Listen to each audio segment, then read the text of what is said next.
നമസ്കാരം. ഞാൻ Sukumari, astro service online ഗ്രൂപ്പിൽ നിന്ന്. ഇന്ന് ഉത്രം നക്ഷത്രത്തിൻ്റെ പൊതു സ്വഭാവങ്ങളെ പറ്റിയാണ് പറയുന്നത്.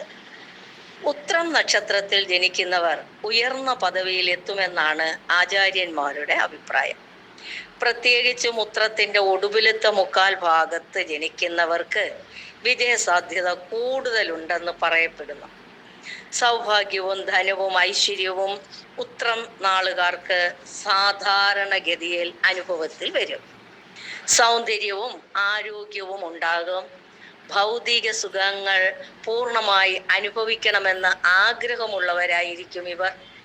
ആഹാര കാര്യത്തിൽ നിഷ്ഠയുണ്ടാകും. സുഖഭക്ഷണത്തിൽ ശ്രദ്ധിക്കും. സത്യസന്ധതയും സദാചാര നിഷ്ഠയും ഉണ്ടാകും.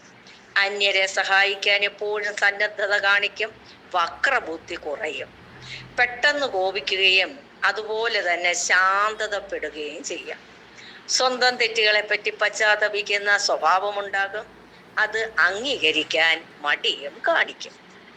ഉത്രം നാളുകാർ ജീവിതത്തിന്റെ ആരംഭഘട്ടത്തിൽ തന്നെ ഉത്തരവാദിത്വങ്ങൾ ഏറ്റെടുക്കാൻ നിർബന്ധിതരാകും. കലാവാസനയുണ്ടാവും. പ്രായോഗിക ബുദ്ധി കൂടും.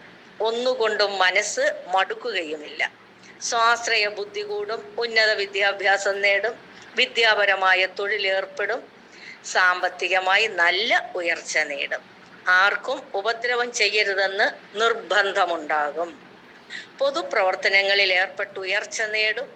സ്ഥാനമാനങ്ങളും പദവിയും ഉണ്ടാകും. തന്ത്രപൂർവം പ്രവർത്തിച്ച് അംഗീകാരം നേടും. പക്ഷേ അതുമൂലം സാമ്പത്തിക നേട്ടങ്ങൾ ഉണ്ടാക്കാൻ ശ്രമിക്കുകയില്ല. ആശ്രിത വാത്സല്യം കൂടും. വലിയ ഒരു സുഹൃത്ത് വലയം തന്നെ ഉണ്ടാകും. തീരുമാനങ്ങൾ എടുത്താൽ അതിൽ തന്നെ ഉറച്ചു നിൽക്കും. സ്വന്തം വിശ്വാസങ്ങൾ ആര് പറഞ്ഞാലും മാറ്റാൻ തയ്യാറാവുകയില്ല. യുക്തിവാദം കൊണ്ട് ഈ നാളുകാരുടെ മനോഭാവം മാറ്റി തീർക്കാൻ ആർക്കും കഴിഞ്ഞെന്ന് വരികയില്ല. സാഹിത്യവാസനയുണ്ടാകും.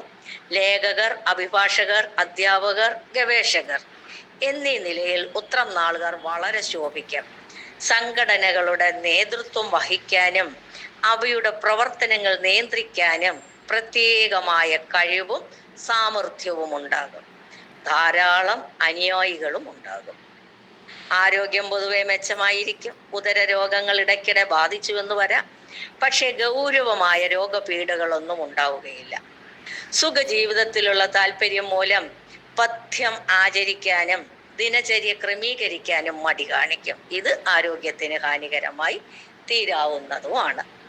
കുടുംബജീവിതം പൊതുവെ സന്തോഷകരമായിരിക്കും. ആകർഷകമായ സംഭാഷണ രീതി കൊണ്ട് എല്ലാവരുടെയും സ്നേഹ ബഹുമാനങ്ങൾ നേടിയെടുക്കും. സ്നേഹവും വിധേയത്വമുള്ള ജീവിത പങ്കാളിയെ നേടും. സന്താനങ്ങളുടെ സഹകരണം മൂലം വാർദ്ധക്യകാലം സന്തോഷപ്രദമായിരിക്കും. 12 വയസ്സ് വരെ ചെറിയ ചെറിയ ആരോഗ്യ പ്രശ്നങ്ങൾ നേരിടും.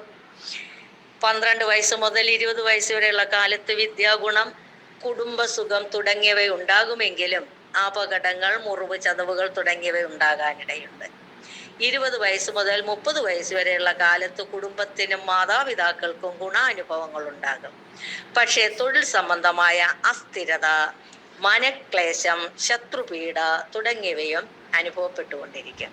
30 വയസ്സ് മുതൽ 40 വയസ്സ് വരെയുള്ള കാലം താരതമ്യേന മെച്ചപ്പെട്ടതാണ്. ഭാവി ജീവിതത്തിൽ ഒരു ഉറച്ച അടിസ്ഥാനം പണിതുയർത്താൻ ഈ കാലത്ത് കഴിഞ്ഞെന്ന് വരും. എന്നിരുന്നാലും അധ്വാന കൂടുതലും പലവിധ കഷ്ടപ്പാടുകളും ഈ കാലത്തുണ്ടാകാനിടയുണ്ട്. 40 വയസ്സിന് ശേഷം 60 വയസ്സിനകമുള്ള കാലത്താണ് ജീവിതത്തിൽ ഏറ്റവും കൂടുതൽ ഉയർച്ച ഉണ്ടാവുക. ധനാഭിവൃദ്ധിയും സ്ഥാനമാനങ്ങളും പദവിയും നേടുക, പ്രഭാഷണങ്ങൾ, ലേഖനങ്ങൾ, ഗ്രന്ഥ നിർമ്മാണം തുടങ്ങിയവ കൊണ്ട് അംഗീകാരം നേടുക തുടങ്ങിയവയ്ക്കെല്ലാം ഈ കാലത്ത് യോഗമുണ്ട്. 60 വയസ്സിന് ശേഷം വാദസംബന്ധവും ഹൃദയ സംബന്ധവുമായ അസുഖങ്ങൾ മൂലം ക്ലേശിക്കാനും ഇടയുണ്ട്. നന്ദി, നമസ്കാരം.